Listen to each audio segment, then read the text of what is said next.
राजनीति में किसी को कोसना हो तो परिवारवाद का जो आरोप है वो बड़ा आसान है, लेकिन जो हमको ताने देते थे कि हम खोए हैं किन रंगरलियों में, हमने भी उनको छुप छुप कर आते देखा है इन गलियों में। अब उसी बीजेपी में योगी पार्ट 2 में ईमानदारी की तमाम सारे पाठ पढ़ाने के बावजूद परिवारवाद खत्म नहीं हो रहा है।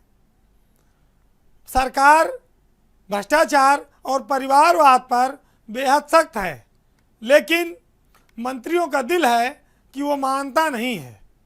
उनके कामकाज में उनके परिवार का असर दिख ही जाता है।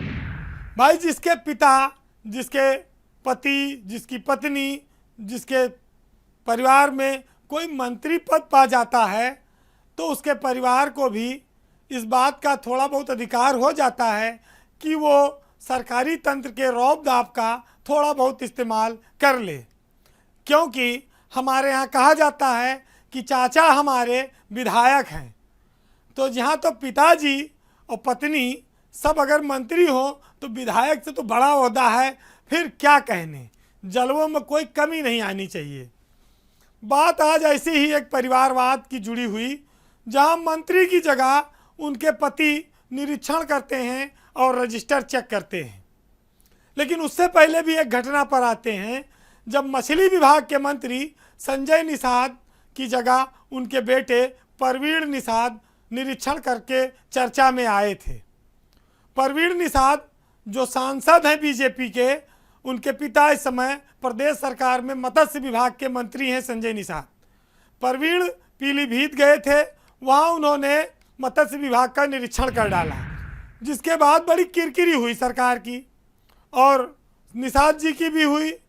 मुख्यमंत्री कार्यालय से उनको काफ़ी डांट भी पड़ी, समझाया भी गया परिवार को दूर रखो।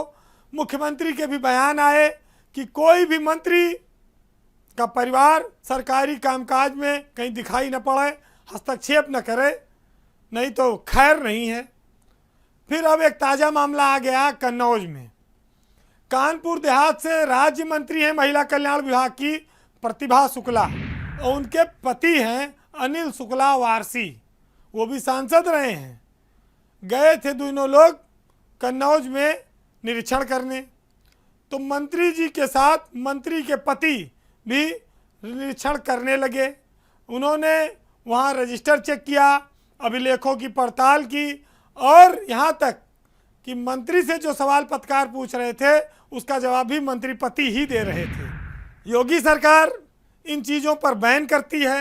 वो कहती है भाई सब करो, लेकिन परिवार के लोग इस तरह के दौरों में सरकारी सुविधा का लाभ न उठाएं, गेस्ट हाउस से लेके खाने पीने का इंतजाम न करें, सरकारी रजिस्टर न चेक करें, अफसरों को कर्मचारियों को निर्देश न दें, डांटे फटकारें ना।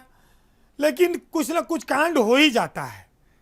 अब हमारे यहाँ तो पहले से व्यवस्था रही है, अगर पत्नी प्रधान हो जाएगी तो प्रधान पति चलाएगा, पत्नी विधायक हो जाएगी तो विधायक पति चलाएगा। गुंबद में चाहे जो बैठा है, लेकिन गुंबद के बाहर हस्बैंड ही चलाएगा मामला। और फोटो खींचने का ज़माना है, टीवी का ज़माना है, कहीं ना कहीं पकड़ में आ जाता है मामला, सरकार की बड़ी किरकिरी हो जाती है। लेकिन परिवारवाद एक ऐसी चीज़ है जिससे कोई जुदा नहीं हो सकता। जिसका शादी ब्याह हुआ, बाल बच्चे हुए, तो उसके 10 रिश्तेदारियां भी होंगी, अपना घर गांव है, ससुराल है। जब एक बार कोई मंत्री बन जाता है तो रिश्ते भी ज़्यादा इकट्ठे हो जाते हैं, सबकी उम्मीदों पर खरा भी उतरना है और बच बचा के भी हर काम करना है।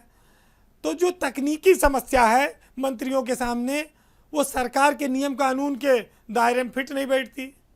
अब मन ममोस कर कुछ मंत्री तो चुप रह जाते हैं, कुछ जाके पत्रकारों के आगे हाथ जोड़ लेते हैं कि भैया हमारी फ़ोटो जितना खींचना हो खींचना, परिवार वालों को न शामिल कर लेना।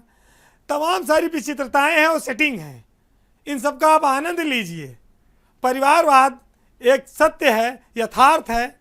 जिसने शादी ब्याह नहीं किया उसकी बात अलग है, लेकिन जिसका शादी ब्याह हुआ, बाल बच्चे हुए, परिवार रहेगा, परिवारवाद भी रहेगा।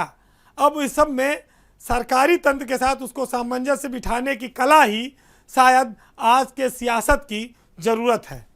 बहरहाल आज के पावर सेंटर में इतना ही, लेकिन जाते जाते हम आपको आज नदीम फारूक की उन 4 लाइनों के साथ छोड़ जाएंगे जिसमें उन्होंने कहा है कि चरागों के सफ़र में दबदबा हो आंधियों का तो फिर अंजाम जुल्मत के सिवा कुछ भी नहीं है। ये दुनिया नफ़रतों की आखिरी स्टेज में है, इलाज इसका मोहब्बत के सिवा कुछ भी नहीं है। नमस्कार।